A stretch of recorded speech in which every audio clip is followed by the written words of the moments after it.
It's time for school days. Help for moms and dads of school-aged kids. I tell parents, you're like a training wheel on a bike. Your job isn't to make the bike move.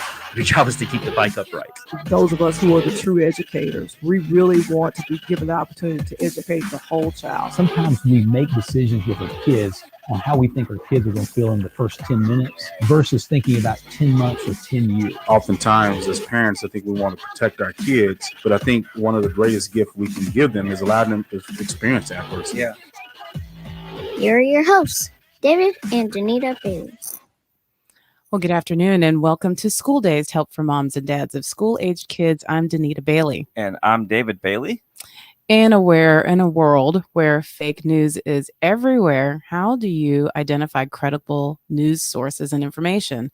When I was growing up, fake news used to be relegated to the grocery store checkout lines. You knew to be on guard about anything that you read on the cover of the Inquirer and Star magazines. But now fake news is free at your fingertips day and night and often as well disguised. Yeah, so it seems like nowadays, just at your fingertips, you can tap on anything, anywhere, and whatever you want to see or whatever you want to believe, it's there at your fingertips. And whatever you want to believe, that's for sure. Yeah, and so I've seen it a lot of just during this whole pandemic and with, data and with analysis and with, everything going on, just also swirling around out there. There's so many different points of view, but, everybody can't be right. Everybody can't be right on one topic. And so the question we want to wrestle with today is, how do we discern what is true and what is not true? And also, are we willing to lay down our beliefs when we're confronted with the truth? That's the rub, yeah. We did an episode last week about critical race theory, and we researched it for about a month. And it took a month to research it because there's so much misinformation out there. I mean, it was very difficult to find information and writings from the original founders of critical race theory. You literally have to kind of read a book. There's some stuff out there, but on top of that stuff is so much opinion and just lies. I like the little cane where you were getting, but she was like getting this little dance when she was talking about cadence. She was kind of walking her hands. Yeah. So, yeah. Good job, babe. Oh, thank you.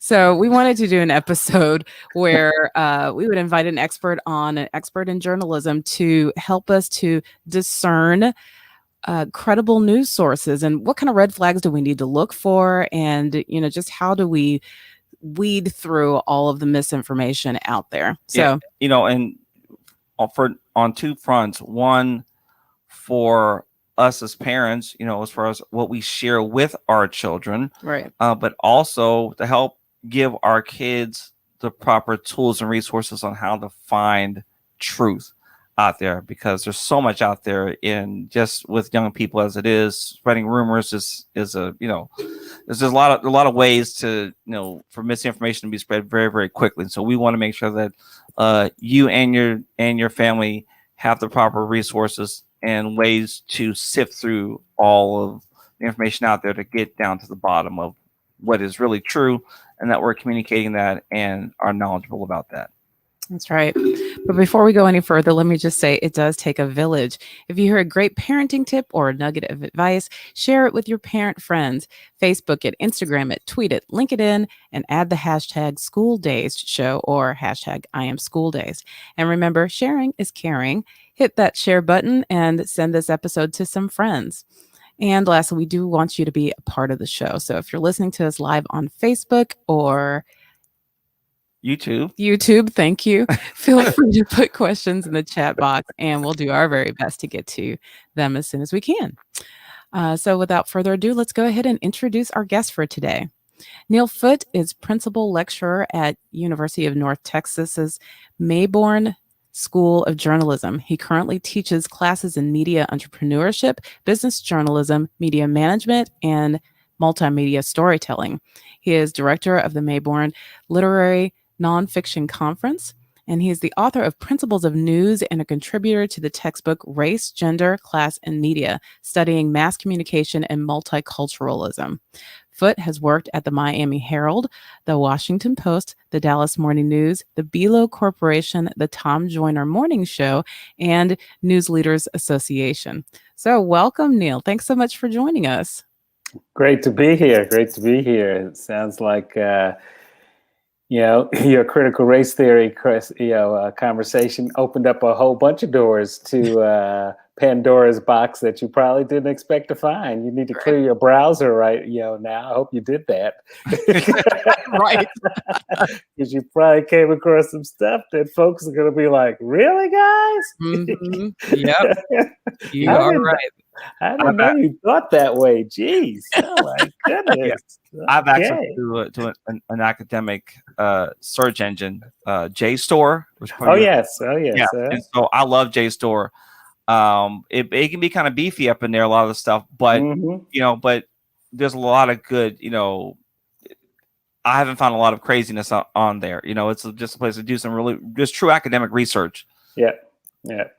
Well, and that's you particularly in the area of academic research, and we'll get into all of these areas, but it's all about point of view, right? And I'm sure in your research from the critical race theory, depending on what site you were looking on and how you even tried to verify what that site is, but we'll get into all of that in a minute. But the point of view is really what I want to give this a frame for our conversation, because I think that's what's so much that's what's really going on here, and social media has dictated that so much, because everyone has a point of view, and everyone is a publisher. We're you all are owners of a global media company, right? Because you are streaming this live. It's being distributed across YouTube, which reaches billions of potential subscribers. So multiply that by, dozens and dozens of times. And now you got people who believe whatever they have to say,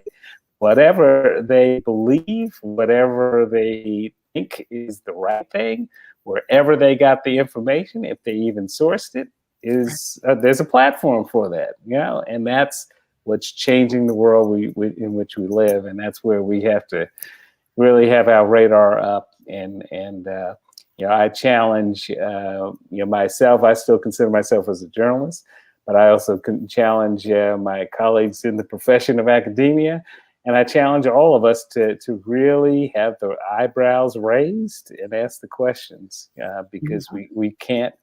I used to get mad as a young journalist. You can't trust everything you believe. Well, in the old days, outside of your local newspaper, maybe local TV and national news, that's where you got your information. And the 10-year-old encyclopedias your folks had in the basement that you dusted off, right, to use for your term papers. So that was it. That was it. Now we have Wikipedia that's updated in real time, that allows all sorts of information to be posted there. Though, interesting enough, Wikipedia does have a high standard of what can be posted now, after many, many missteps early on when people were posting all sorts of fake information. But thanks for being here. Thanks for allowing me to be here and chat about this subject. Well, I am going to ask you about Wikipedia here in a bit, because I do want to. It's pretty polarizing, I think. Some people are like, you can get information from there, and some people don't think that. So I'll ask you about that in a bit. But first, I want to ask you, what is media literacy and why is it important? Wow, media literacy is kind of the problem we're facing right now. Is fundamentally, media literacy is how do media work? How can you understand the information that's being shared with you in various forms of media? In the early days of the internet, right? Media literacy was just understanding how the internet worked. Because, and I was part of that phase in the mid '90s of helping to launch newspapers. Then, fast forward to, mid 2000s when we get Facebook, and then we get Twitter, and we get social networks. then we begin to see all sorts of information being shared in different ways. So media literacy, which is again a class we've started teaching here, and other universities are beginning to teach it, is to allow you to fundamentally just understand how media work, how to process information, how to question information, how to understand what's real and what's not. Mm-hmm. So is fake news a new phenomenon, or is there a history of the U.S. having inaccurate journalistic reporting? Well, yeah, I chuckled during your intro about those newspaper tabloids, right? And I do a presentation called Fake News, Real News, and the Truth. And I really begin that whole conversation talking about the tabloids, right? Weekly World News and all those headlines about Stevie Wonder being able to see now. And, I didn't hear that one. Oh, yes. You didn't know that? Wow. Man, where have you been? Man, aliens landing back in your backyard. And and think about aliens. Go back to even Orson Welles and War of the Worlds when he did that radio broadcast, right? And for those of you listening, you're probably saying, "What, the radio broadcast? What the heck is this old man talking about?" But this is one of the classics in what really, to me, is we can go back to yellow journalism as well, in terms of how the Spanish American Civil War and all the propaganda that was shared during that period as well. But even if you think of modern media and how that kind of shaped things and the role of radio played with, here it is, Orson Welles reading this wonderful H.G. Wells story, causing a wide, panic all over the place that aliens were landing and they had been placed here early on, and people were calling police stations. They flooded police stations with calls because they were like, "Oh my gosh, what should we do?" Right? Mm-hmm. And then you look at the newspaper. So this element of creating news, of helping us think of fantastical ideas, has been around with us for a very long time. And now add our social media networks and a digitally savvy world. You mentioned, the parents and with kids who have kids, and part of your whole world now is how do you even manage what our kids are watching and viewing and reading and listening to. It's no longer the one television in the house where everyone watched it on Sunday or at night, and that was a TV. Now each of our children have access to a powerful computer in their hands, and in that of a mobile phone.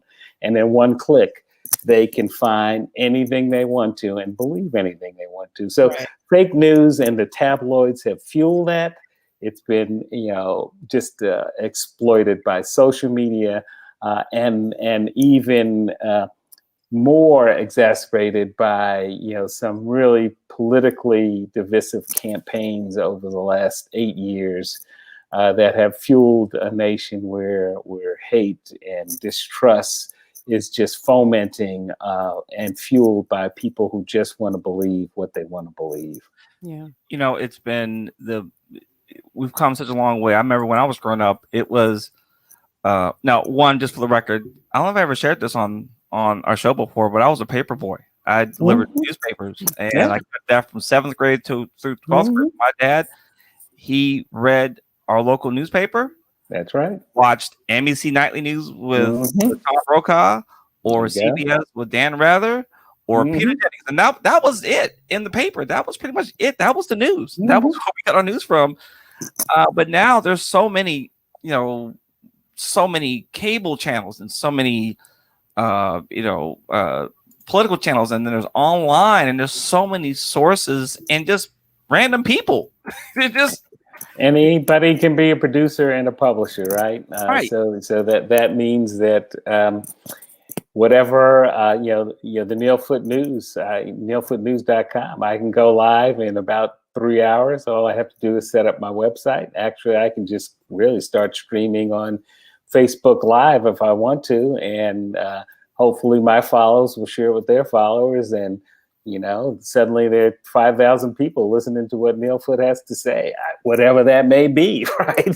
But that's the power of which we have. So that's that's the noise that's out there, right? How do you get credible information above the noise? And shout out to the paper boys. I was a paper boy too. There were a couple neighbors. My dad again was a religious newspaper reader as well, and I delivered the Daily News. And on Sunday there were a couple folks who had the New York Times. So, growing up in Bed-Stuy, there were only a couple stores that had gotten even a couple issues of the New York Times because they didn't think anyone in the neighborhood read that New York Times. It was either the New York Post or the Daily News. So I had to find it. So, in terms of even credibility of news then, I mean, it was kind of interesting and how it's all evolved, which I think this goes to the power of digital disruption, the power of digital media, the wonderful excitement and innovation that there is, but it's also created this world in which fake news is really in our daily lives more and more every day. Sure. Now, I went to college in the 90s, and I was actually in the School of Communication. I got a radio television degree. And I can remember being in a class, and my professor was saying that news reporters, journalists, are only supposed to report the facts with no bias, no leaning, no agenda. And that is not the case at all now. So when did news media begin to report with bias? I know it's kind of ebbed and flowed. I know kind of at the beginning, there were a lot of political leanings with news, and that kind of goes far back. But it has changed from what the professor shared from us in the 90s to being very left or right leaning, some in the middle. So what has kind of happened in our society to cause that to happen? Well, yeah, I mean, and if you look at it historically, there's always been this, this hard wall of making sure that there's truth and objectivity. And so I will say a couple things. It began to change as we began seeing more media pop up. And so if you go back to the 80s when cable news and CNN launched, basically creating this opportunity for 24/7 news. And then you add the other networks that then came along, the Fox Newses and the MSNBCs, and the growth of all these channels over the course of the last 40 years now, to the point that if you look at what's going on in cable news, I think I would say that's probably fueled this line of and truly blurring the lines of news and opinion, so that what we see on, if we turned on any nightly cable channel, whatever your preference is, you'll get about a couple minutes of news and then a bunch of talking heads or an anchor who's going to tell you what you should think. And this is, the cynics will say, well, Foote, this is just all about ratings. That's all that's driving it now. We're a mass media society now. Everyone's competing for audience, for ad dollars. And I would say, yes, that is true. I just said that a few minutes ago, that there are more opportunities for people to be distracted, to get information.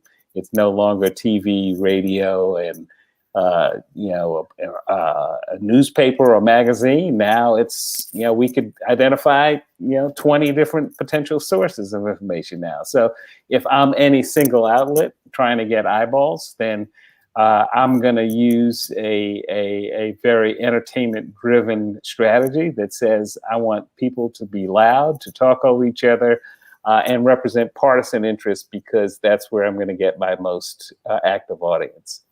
Does that mean that the people on there presenting that information are all wrong? No, not necessarily.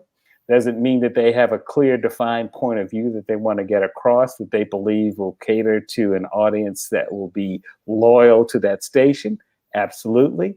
Mm-hmm. Does the station itself or the media outlet have an obligation to advise you that the information you hear, it may or may not be true, and you should use your own, your own best instinct and research to verify that. Well, again, the days of Walter Cronkite telling you that's the way it was are gone, and the days of tune in, take notes, and let's listen and let's get ready. Let's get the boxing gloves on. That's the nature of it. That's so, to sum it up, it's somewhat the rise of cable news, the rise of social media, the ability to drive ratings because talking heads and loud talking heads drives loyal audience and passion. That then fuels what is called this notion of confirmation bias, where I only want to hear what I believe.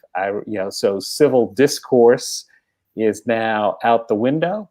And I just want to hear people who are going to tell me things that I believe. And so the idea of having disparate point of views coming together and someone resolving those or offering a point of context for those points, guess what? Those days are over. So what are some of the reasons that fake news is created? Why do people create fake news? Because they know people will read it, share it, comment on it, and repeat that cycle, tens of thousands that that then leads to tens of billions of views. They know they can get attention.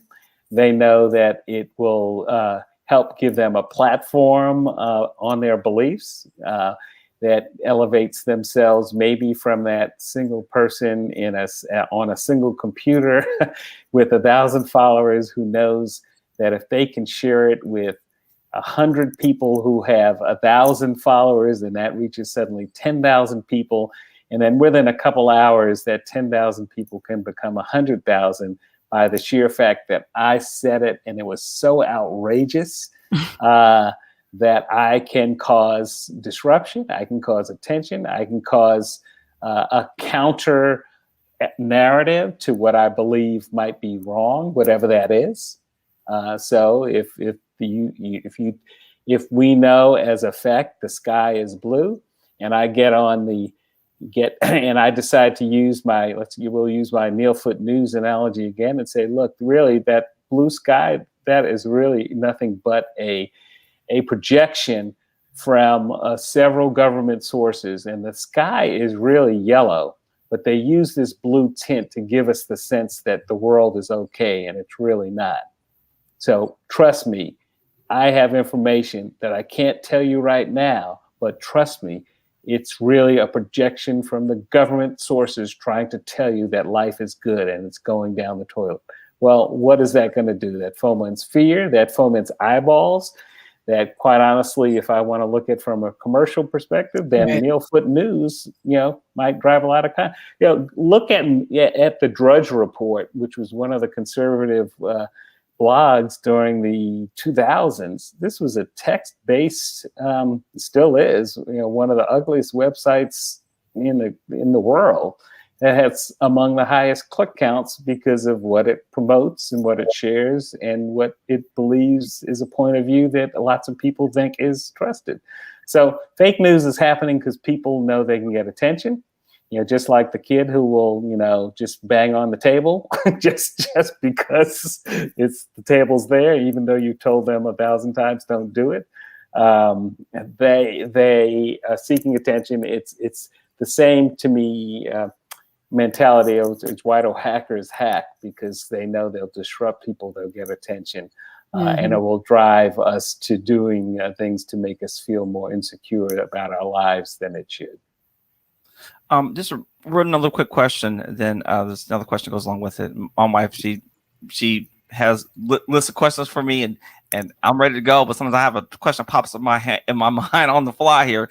The question I have is do you believe that people who create fake news, are they willingly and intentionally creating something new, knowing that what they're saying is not true, or is it driven by ignorance?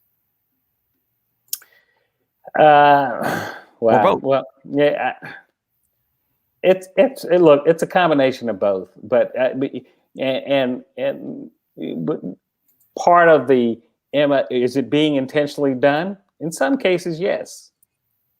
Again, we could use certain examples that say, well, and not to blow up your YouTube channel, but if we start talking about anti-vaxxers, we might. But the fact is, if there's a body of science out there that they believe will confirm their belief that no vaccine can help anybody, despite the numerous and thousands of circumstances that protected our parents, our grandparents, even us from getting polio because of that vaccine and many others, there will be those who will use research that will from somebody to show that it's wrong. So then do you map that to say, well, if the people, there'll be those individuals who actually will do the due diligence to find that research to show, see, this has happened. Here are the consequences. And then, to me, potentially the ignorance aspect is, well, if we share that information without thinking twice about it, without actually doing our own research or even checking with our own doctors, who I believe for the most part, we go to a doctor who, we hopefully we trust, who's going to give us good guidance, then that's, to me, where the ignorance come into play, that if there are 10 people who believe this and then 1 million people who share what those 10 people have just said, then there you have it. It's been amplified. It's the same way that a tweet, if you have 1,000 followers and you tweet something that's crazy, but nightly news picks it up and they reach 10 million people every night, then guess what happened? I just became credible because nightly news or my local newspaper or the local website or somebody picked it up and shared it. And so now I have credibility. So is that intentional? Oh, heck yes. The more people who will listen and believe that I'm right and you're wrong, and that's all that matters. And those who have no instinct to want to challenge that information and question it, then we have this cycle in which we're living in right now. I think it's interesting that you said that, because I've seen more use by major media of tweets and other things off of Facebook, personal people's sites, and they take them and put them on major networks. And so I think that kind of blurs our ability to know that the internet is not a good source for information necessarily. And just it gives validity to stuff that we're sharing, when there really should, in my opinion, should be a hard wall between the professional journalists and people who are just putting stuff out there for entertainment. Right, and that's because of the blurred lines that are happening, right? Where certain entertainment news can get more clicks than news that affects our taxes or our paycheck, is kind of where this notion of how do you, and this is a question I've gotten, certainly most recently in the last several years as well. How do I know a journalist is real and how do I don't? How do I know that they're just making stuff up? Well, I will be one to believe that the trusted news sources, again, my term trusted news sources in terms of whether that's your local newspaper or national news organizations that whether that's the Wall Street Journal or Washington Post or LA Times or Dallas Morning News. And I'm sure though there will be those who will counter and saying, well, they're nothing but rags and just puppeting what people want to hear. And I would say, well, no. As someone who's been a journalist myself, at two of the best news organizations that have been around and still around in the world, the Miami Herald and the Washington Post, I can tell you the rigor in which I had to do my job, because I knew I had editors who were going to challenge me and push me, right down to every little detail that I had to report about in the story, that the times that I did mess up, and I did mess up a few times because of just bad note-taking, not listening carefully, not following up and asking the next question. are the times that are among the lowest in my life. But I can trust you that the news organizations that I work for and where many of my friends are still to this day are really living up to the highest standards as possible to try to do their jobs even better. The challenge is, which goes to maybe an earlier question, well, why are we seeing more of this now more than ever? Media companies' business models are struggling. So there are fewer people to cover these stories in as thorough a fashion as they should. So what we get is, unfortunately, shoddy journalism. If you were by my house any night when my wife and I, who's a retired journalist as well, and you watch TV with us, you will. It's kind of a fun experience because we're like, well, why didn't you ask them this question? What about this? We had a house just blew up, right here in Plano, about 2 miles from my house. And we're like, okay, if you tell me it's a gas leak, then you say, well, it may not be a gas leak. And then you show us ATF and bomb squad in the neighborhood doing the investigation, but you still have not told us, why did that house blow up? What do I need to know that's going on in my neighborhood? And no one's gotten to that question. And I'm saying, why is that so hard to ask? Because to me, that's a normal question. So, I'm hoping to build a generation of journalists who are asking those questions, but that leads into this issue yes, journalists need to do a better job. There's some great journalism happening, right? There still is some great journalism happening. This coverage of the vaccine, of the testing of this disease that's ravaging this world.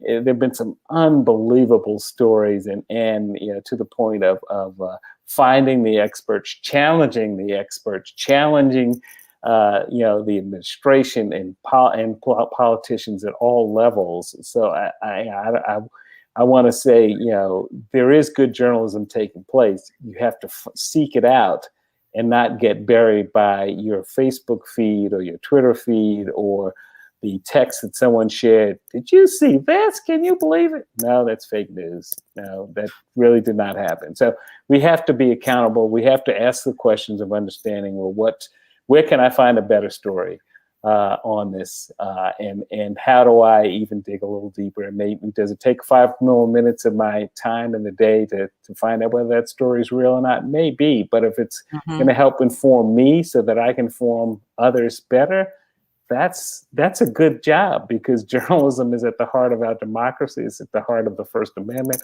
It's at the heart of us getting good information to make good decisions about the world we live in. And if we have bad information and bad decisions, as we're seeing right now, then we are putting ourselves in a perilous situation. You cannot think critically if you don't have the right information. Absolutely. To your point, with some of the inaccurate information because of some shoddy journalism that's occurring, let's talk about different types of sources, because I think that there's a lot of confusion about what we read online. And certainly you may read an article and think, oh, well, this is from X, and so this has got to be the correct information. But there are different types of sources. So can you tell us what primary, secondary, and tertiary sources are? Absolutely, and for many years I've taught a class called Reporting of Public Affairs, and we spend a lot of time talking about types of sources. And so, primary sources, and I do this today because that's just the nature of what you am. But primary sources are, and I'll give you an example. So I'll use. If an agency or a nonprofit or a business releases a report and a media company reports about that report, then is the primary source that media company telling you what that report says, or is it the report? Well, at the end of the day, if you tell me about the report, that media company, then I'm going to that report, whoever published it, and I want to read it for myself. I want to see where you got that data from. So the primary source for that is not only that report that might be published, the official that may have shared that information. We see a lot of police, chiefs and public information officers, those, if we're talking about a crime, an accident, a house blowing up, then police and fire and ATF or bomb squad, yes, those become your primary sources because they're doing the investigation. The secondary sources here, are your witnesses, right? So, if I'm going out to cover that house blowing up, I'm going to talk to the police chief. I'm going to talk to the fire chief. And yes, I'm going to talk to as many neighbors as possible to try to understand what they saw, what they heard, what happened, when it happened. And then the third, tertiary sources, nowadays is probably going to be social media, right? Which, let me just say, there's going to be some bad stuff out there on social media because there's going to be some conspiracy theories and fake news. But guess what social media does that we don't have, right? What media sometimes doesn't have is that actual footage of a knee on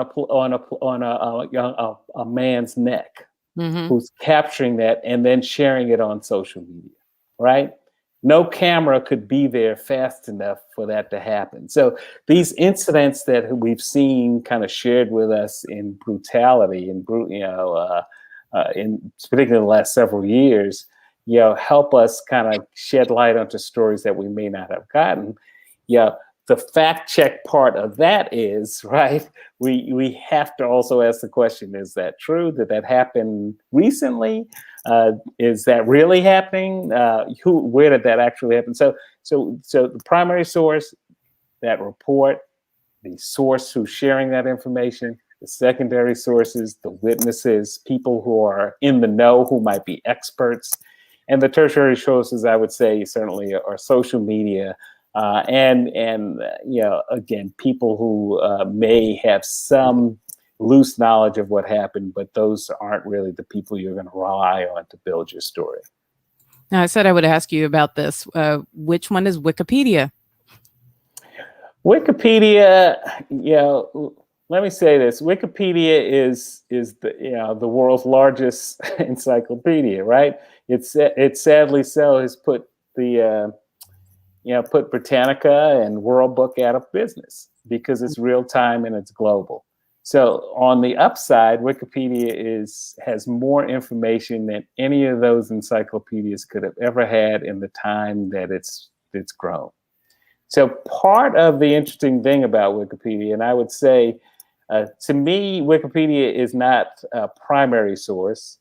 It's the source that again, I have to work with my students every semester on this. If you want to start at Wikipedia, fine. To kind of give you a general idea of, okay, well, I never heard of Neil Armstrong. Okay.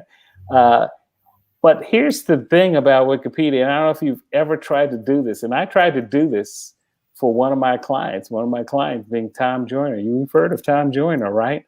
I tried to create a page for his foundation. And with all the track record and all the credibility of Tom Joyner, as I wrote it, I had sources at the bottom linking to things. I was challenged on those sources over and over again. So let me tell you that the primary source while Wikipedia isn't a good primary source, if you scroll to the bottom where it has the links and the footnotes, the fact checkers on Wikipedia basically are forcing anyone who posts or creates a page on Wikipedia to have credible sources and links. So how many people have done that?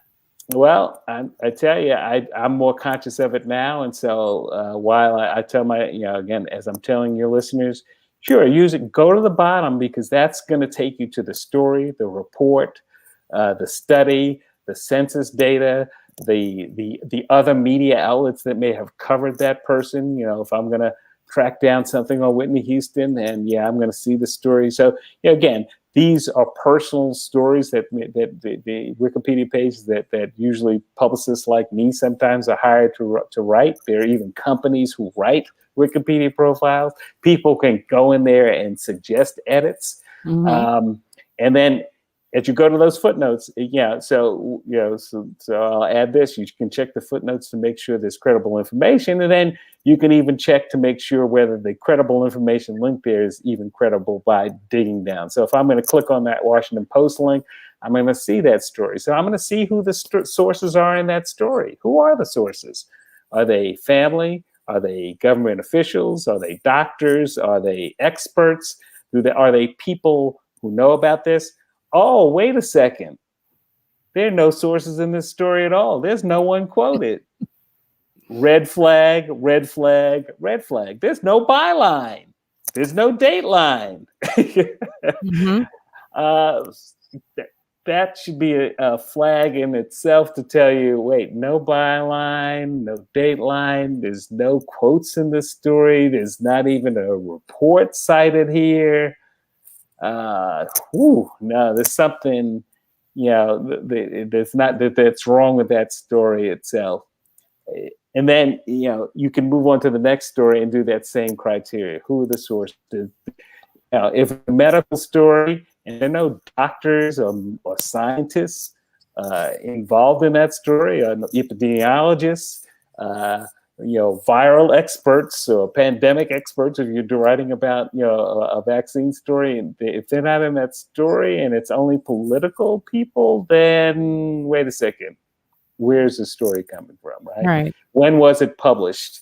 There should be a date and a time on these stories. Does the website even have a dateline or about us? It kills me when I go to websites that are purporting to be news or even blogs, and there's nothing about you. So if you're hiding behind that, being anonymous, then that's telling me you don't want to tell the truth about yourself. So why should I believe anything else that's on the site that's credible? Because you don't even want to tell me who the people are behind this news site or this broadcast site or this blog or even this Facebook page for that matter. Mm-hmm. So that's, if there's some advice, for your listeners, do that little check and you will realize, oh my gosh, I've been looking at this site for all this time. And so sites like Medium, medium.com has grown into a huge platform. Once again, this is a user-driven platform. You can use a free version or a pay version to publish whatever content you want. There's no fact checkers. There's no organization. Sure, there's some magazines that have moved on there and they will clearly identify themselves, but there's thousands of other people who are just out there publishing content. So look at that carefully. Look at the source look at who the sources are and look at the source of that content. And that's going to tell you right then of what the point of view is and whether it's credible or not. And, they make it easy for you when you're reading stuff on the internet because they have these links. And sometimes I notice, particularly when I was looking up information about critical race theory, is that you would click on, like, for instance, they were talking about a House bill. And they said, this is what the House bill is all about. So then you click on the House bill and read it, and it's contrary to what they just told you it was about. So actually, it takes 10 minutes maybe to click on something and read and see that, it's not saying what it is that they are saying that it's saying. They are totally into a different POV, and they linked because they knew you weren't going to look at the link. Exactly. And that's a great example, right? If it's HR 1, then guess what? We can go to the Library of Congress. We can see the bill that was filed, right? Mm-hmm. We can see the bill that was filed and actually read it for ourselves. If it's a lawsuit and someone's alleging someone's being, of a crime, guess what? You can go to your local county website. All lawsuits are public, civil, criminal, and you can go find those websites, the lawsuit that was filed, the police reports. All police reports are public, so you can find that out. So there are ways to do this. I did a challenge to one of my students. This was a bunch of years ago when crazy Justin Bieber was doing his wackiness. I think he had egged the house or something, and I challenged one of my students. I said, well, a student who can find a police report, we'll get extra credit. Man, next class, one student out of my 150, he said, "Hey, Professor Foote, guess what I found?" He had printed all 15 pages of it. Wow. And it had all the details. And of course, this was in the tabloids and entertainment TV and everything. And it's like, look, here's the credible information. Did he do it? Yes, he did. What did he do? What did he say? Who were the arresting officers? What time of day did it have? Who were the witnesses? That's all there. That's in the police report. This is not made up. You can find it yourself. So, is that an extra step? Well, yes. Do you want to be well informed? Oh, I hope so. Particularly nowadays, is there a polite way to tell someone who's sharing information that is, it's whack? There's a site out there that's called Snopes, SNOPES.com. This is a credible site. They do have fact checkers. I mean, there are other sites out there that news organizations have created, and even one,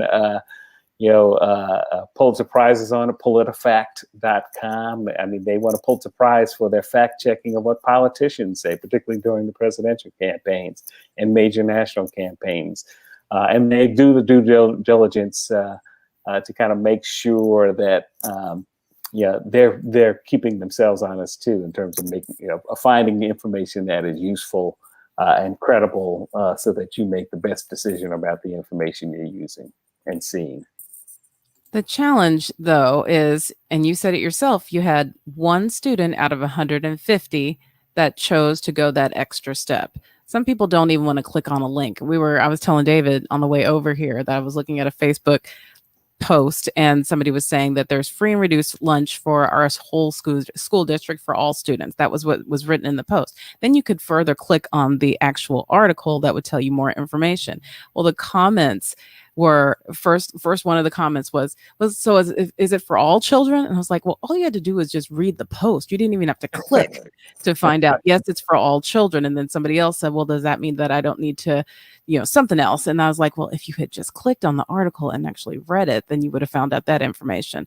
But people, I think that part of the problem is we have a deluge of information. There's too much information coming towards us, and also just apathy at the same time. I just want to quickly find out the information. We have a microwave sort of generation, and but what it's doing, I think, is very much so dividing our country. And causing problems between neighbors and families and things like that, where if we just take a second to fact check something or click on a link or, just try a little bit to find out the truth behind something, I think that, we will all be well served to try just a little bit. Absolutely. And I just want to stress, being skeptical and cynical, there's nothing wrong with that. I've spent my life doing that because that's what journalists do, right? And it almost bugs me when I hear actually people saying, well, why is that journalist being so angry and asking so many questions? Man, if we don't, what the heck is, who is, right? So if we're challenging a president or a senator or a congressman or a mayor or a police chief to please tell us, to me, one of the simplest questions we should all be asking is why, right? It's channeling our 6-year-old kid's self. It's like, why? That's a very simple question, right? Why? And can you explain that to me? I don't understand that. Can you explain to me why that is happening? Why? And can you explain it? If we look at all content that way, then I think that will help us get a better perspective on what we're reading, what we're seeing. You're right. We're scrolling. We're looking at our cell phones more than ever. That's where we're going to get the information. That's where we're going to, more than likely, if it's shared to us by a friend, then we're likely to trust our friend for sharing that information. Well, if it came from Neil, it must be credible. And yeah, a couple of times some friends have said, yo, Neil, this is, I already looked into this, and, check out this link. This is where the information is. So holding ourselves accountable in that sense, in as civil way as possible, which is, again, I think you mentioned it's hard nowadays because people are more so going to take it personally, you trying to tell them how to live or how to think. And all we're saying, and all I'm saying at least, is saying to ask the question, get good information, and find the sources that are really going to help you do it. If you use your news sources, whether that's TV or your social media as a source to get information, take the extra step to just click on it. I'll even when national news does a story about something happened locally, I actually want to go to the local newspaper or the local TV station to see what reporting has been done on that story, with a little bit more faith that the local news outlet is going to be that much more thorough than a national outlet that's kind of flying in like a helicopter and just kind of zooming out, not getting as many details.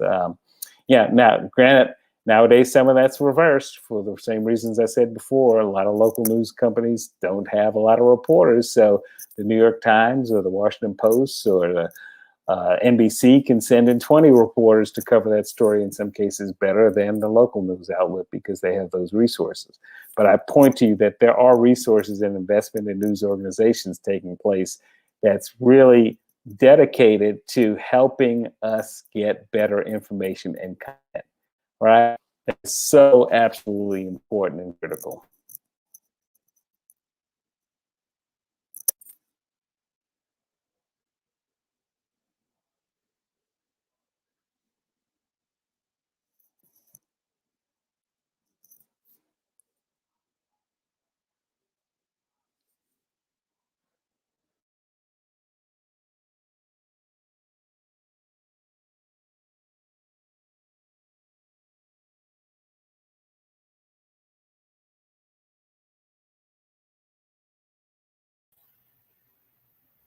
Uh-oh. Can you hear us?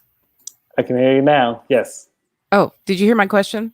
No. Can you repeat that? Oh, sure. Sorry. Yeah, we're having some difficulties with our connection here. Okay.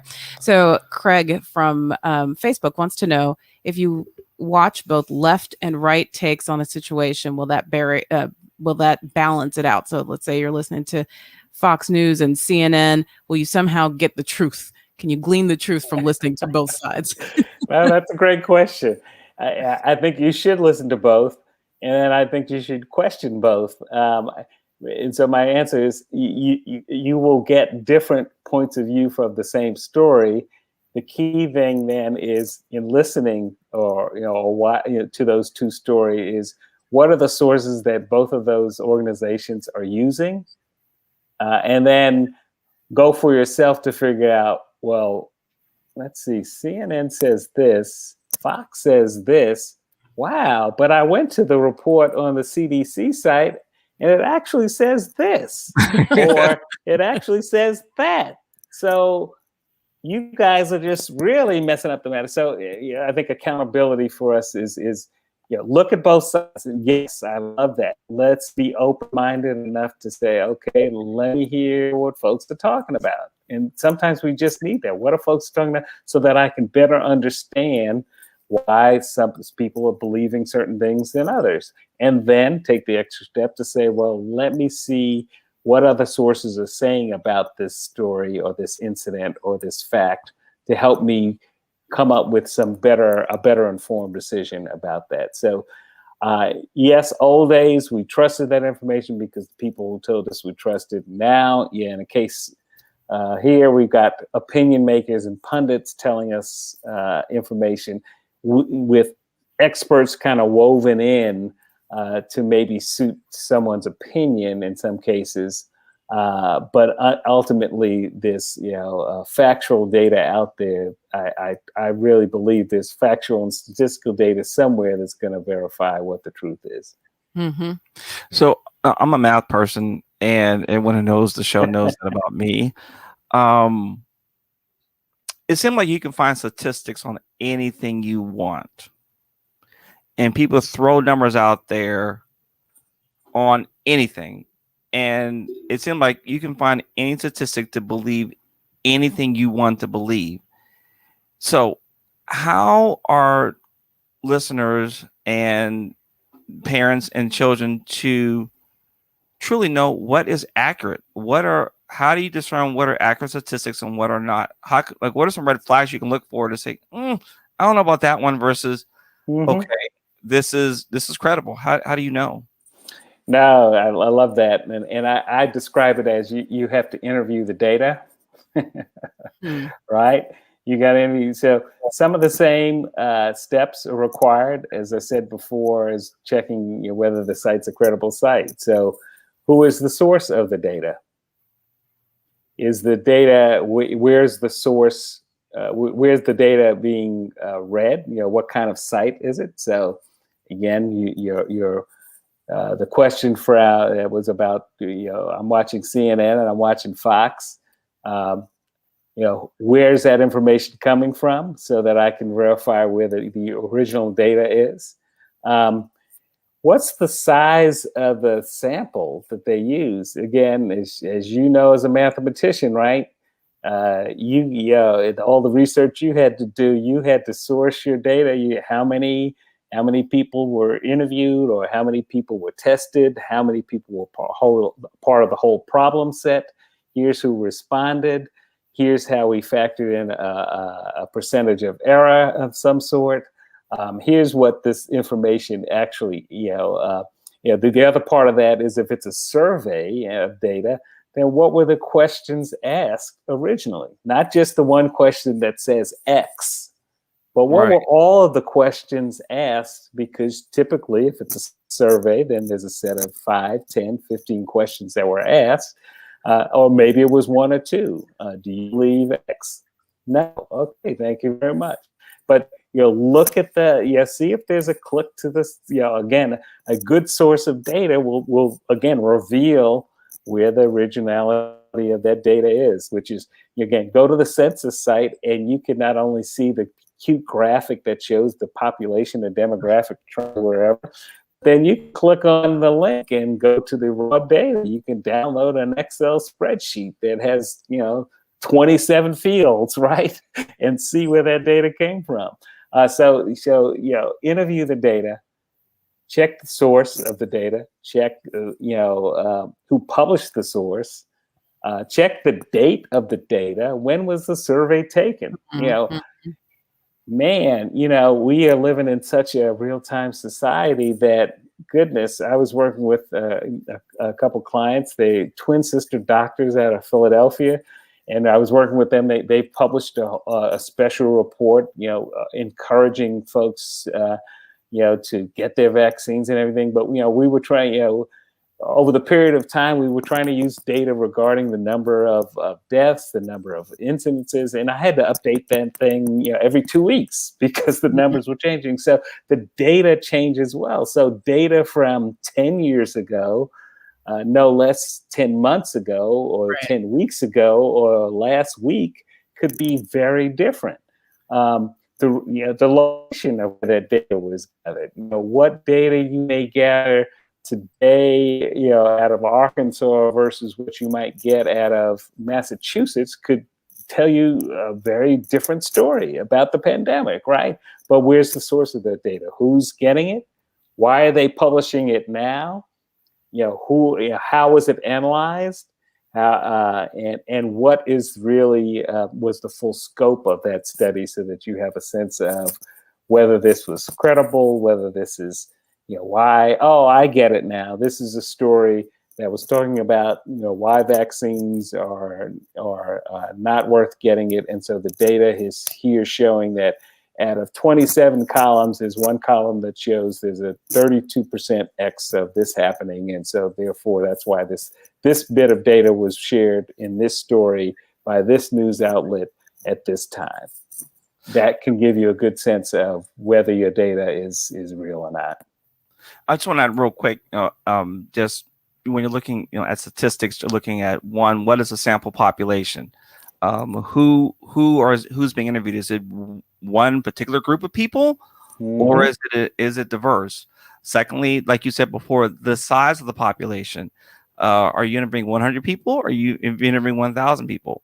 And also, when you're doing research, when in science, you have the scientific process, and if there's some rogue article, well, such and such said out of Transylvania that this is that this is happening over here. Well, is it repeatable? Has it been repeated multiple times, and has it been confirmed across multiple sources and sites? So just because one person said it doesn't necessarily mean that it's wrong, but doesn't necessarily mean it's right either. So we have to really do our due diligence in not just believing because somebody said it, but what's the population? Who are they looking at? Is it biased? Is it leaning one way or the other? And then also, is it repeatable? Has it been confirmed over multiple sources, multiple doctors, multiple whatevers that are discussing that topic as well? Sure. Yeah. So I want to ask you, because we're running out of time here, but there's a couple things I definitely want to get to. I've noticed there are some suspicious domains sometimes. So if you can tell me about transpo squatting and domain spoofing, so that people can not be duped by different websites that they think are from ABC or whatever, and they're actually not. Yeah, absolutely. Several steps there. Beware of the links that are shared with you. Yes, by your friends and family, no less the strangers that you may get and the spam that you may get. So, there's some telltale signs in those URLs, right? Usually, what may be, something that's commonly spelled as house, suddenly you realize is HOUZE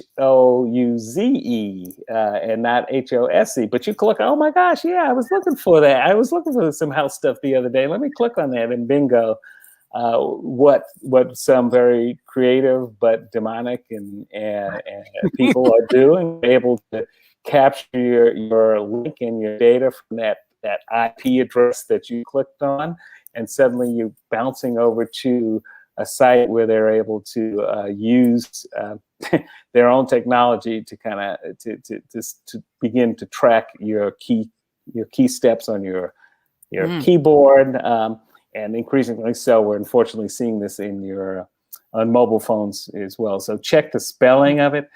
Check. Again, there's an evolution of domains now from the old just .com, .net, .org. So there are all sorts of new ones now, .work, .co, .info. So you just want to be careful. If you're not sure about it, sometimes what I'll do is either I'll go to a search engine and I'll Google that name just to see if that's for real. And again, it may lead you. Again, the more sophisticated hackers and those will spoof the sites and know that that's exactly what you're going to do, and lead you, and still end up leading you to clicking on a site that's in a Google search because you thought that was the way to go. So just be super conscious. If it doesn't look right, if it doesn't seem right, then it probably is not where you want to go. And folks are just transferring that. So misspellings of the URL. Certainly, if it's a link in it, or someone's sending it and they're describing the type of information that's on that website, there's a flag, right there that says, again, I'll Google the content that the person is telling me that I should be looking up and say, oh, well, I found this over here, not on this site, because I don't know what that site is, until I can trust it more. But the key thing is, if it doesn't seem right, do your research elsewhere, delete it immediately. And if you do end up clicking on it, just shut down immediately. And probably it's a good idea to begin to change. You do that dreadful thing we all hate, is changing our logins and our passwords for any of our accounts that might be affected by that. Particularly if it's a place that you use where you've logged in.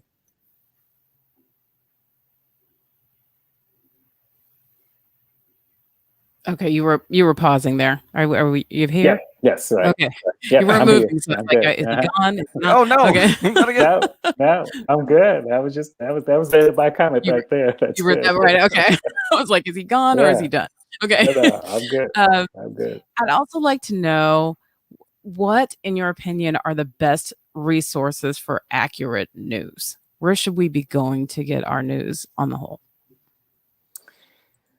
Well, where do you go to get your news? I guess I will validate, a couple different things.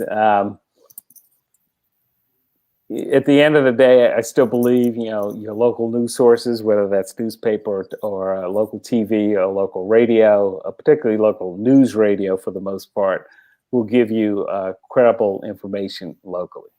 The other source of that, Google does have a news channel, but Google does not generate any news itself. What they do is, because it's the world's most powerful search engine, so they curate news from legitimate news sources. So you will find that if you look at the Google News channel, there's stories from the Associated Press or the Washington Post or the New York Times, the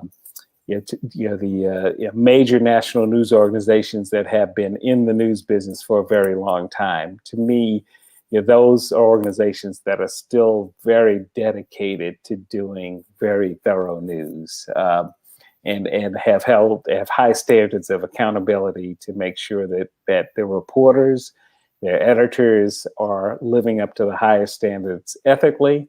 And you asked a question about bias and objectivity. Everybody has bias and opinion.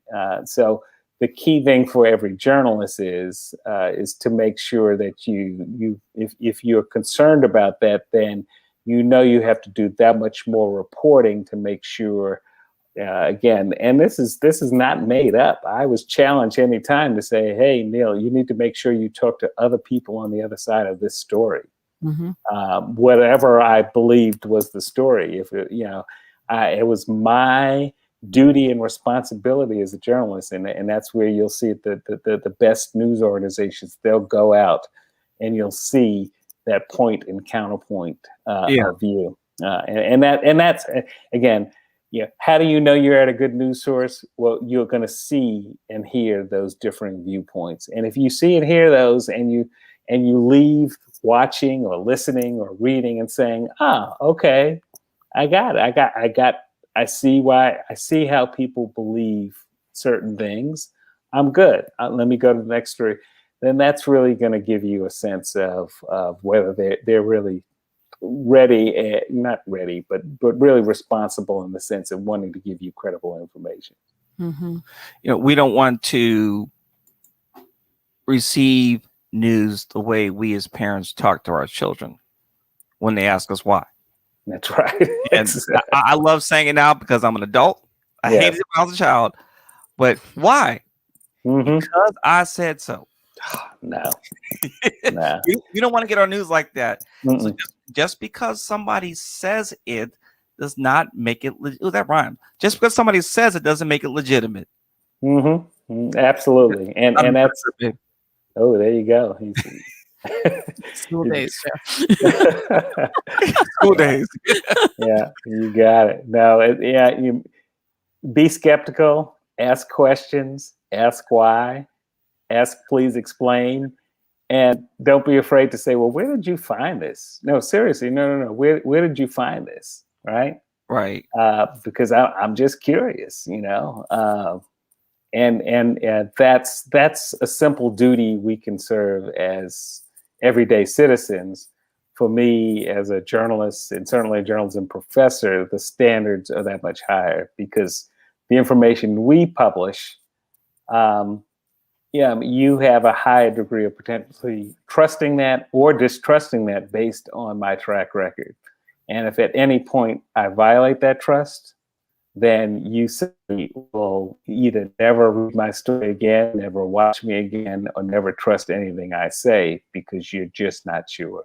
So, I think, there's a lot of responsibility placed on journalism shoulders these days. I think there are a lot of good journalists doing some good work, but ask questions, ask why, do your homework. If it doesn't seem right, go to another site and keep on digging until you find out where that reporter got that information. And you'll be surprised how you can track that down. There are folks paid a lot, reporters are paid to do this. to get information that typically, in some cases, is accessible to us as general citizens. But great journalists really find the information that people can't easily get access to, and that's why they win Pulitzer Prizes or Peabody Awards, because they've revealed truths that are untold, and that's the good journalism that is still going on out there. Yeah, and one thing I would say and recommend is that you need to remember that the internet is tricky, and that even with local news sources, sometimes the information is either for it can be a news article that's a paid advertisement. Sometimes new headlines are clickbait, and if you're just forwarding something because you're like, oh my gosh, up in arms about the headline, please read the article, because sometimes the article and the headline don't match. They don't not saying the same thing. So yeah, there's financial gain behind some things. And yes, and there's a whole websites are now being populated by sponsored content that's usually at the bottom. It's usually those kind of outrageous stories that we are like, oh my gosh, a 3-headed alligator was found in the Amazon. Click, and you realize, you click 10 clicks down, and basically you've helped drive the click count and the page views and the click throughs for that. So yeah, that's sponsored content, which is again paid for by a service that's done that. There's native advertising and native ads that are made to look like stories or ads that should be labeled that way. There's, the FTC has been trying to do that. And yes, there is, what's called pay for play content, both in magazines, on television, on radio, on TV. I mean, look at the infomercials on your weekend local TV show networks, right? They have show after show. It's an it's a show about cooking that happens to be selling you that great food processor that's brought to you by X, and you realize, oh my gosh, wait, they're not talking about cooking. They're actually trying to sell me this food processor. Why? Because they paid the local station tens of thousands of dollars to get an hour of your time, and someone's going to watch it, and they're going to sell enough to make up for that $10,000 in ad time. So yes, be conscious of that, and that is woven in to our media, that we just kind of again have have your ears up a little bit for that. Hopefully, it's happening. It's being more obvious than it was in the past, but it also is more subtle because again, we're scrolling and clicking and swiping, and so we're not even paying attention sometimes to what we're doing. Yep, that's true. Well, thank you so much for joining us. Unfortunately, we are out of time, but this has been very helpful information. Excellent. Well, I appreciate you having me on. We can talk hours about this. I love talking about this subject because it's so vital to how we operate as citizens, how we have to continue to gain the trust of journalists and media companies to help sort out the information. And we also, as citizens, need to hold them accountable as well as everyone else. So thanks for allowing me to share some insights on that. I hope everyone has a little bit more of a raised eyebrow now and maybe takes that extra click or two to kind of find out the real source of the information and not just believing what everyone shares. Yeah, absolutely. It was our pleasure. Excellent. And I also want to recommend an episode that we did a couple months ago, I think it was. It's called The One About Critical Thinking. We interviewed a gentleman at the University of Melbourne, Australia, who's part of the Critical Thinking Project. And so I think that fake news and critical thinking and kind of the topics we've been talking about lately kind of go hand in hand. So that's one that's worth going back and listening to. But Noggin Educational Foundation is the premier sponsor of school days, so we always like to let you guys know what's happening with Noggin. We're currently taking applications for 2 of our programs. Noggin offers 12 hours of free private tutoring to students through our educational coaching program. Also, through our ARD advocacy program, parents receive support in securing services and accommodations their kids need at school for learning disabilities or special needs. With the closure of schools and distance learning in 2020, the education gap for low-income students and really all students has widened, and the one-on-one intervention we provide is vital.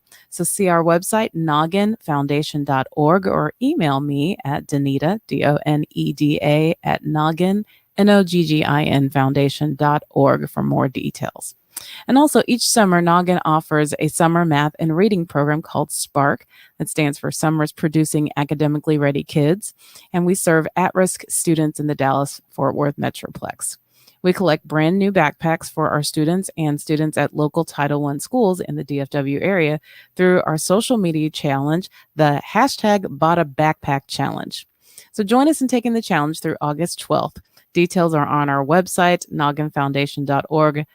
/bought a backpack. And if you're not in Dallas, you can check out our Amazon wish list. We'd like to make it really easy for you. And also, we're working on some great shows for the summer. We don't have much summer left. You're going back to school pretty soon. Thursday, right. This week. Yes. This week. My summer's over, y'all. Yeah. So make sure you subscribe to School Days, Help for Moms and Dads of School-Age Kids on any podcast platform so you don't miss any of our new episodes.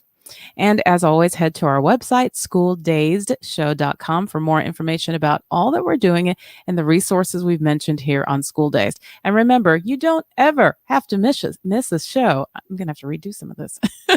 Find us on Spotify, Apple Podcasts, Pandora, Amazon Music, iHeartRadio, Audible, and pretty much anywhere you listen to your favorite podcasts.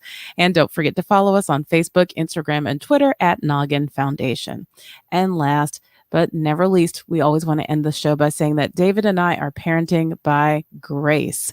We depend on God to give us the wisdom and strength we need to raise our kids into flourishing adults. And if you would like to know more about that, please feel free to email me at info@schooldazedshow.com. Have a great week and stay safe.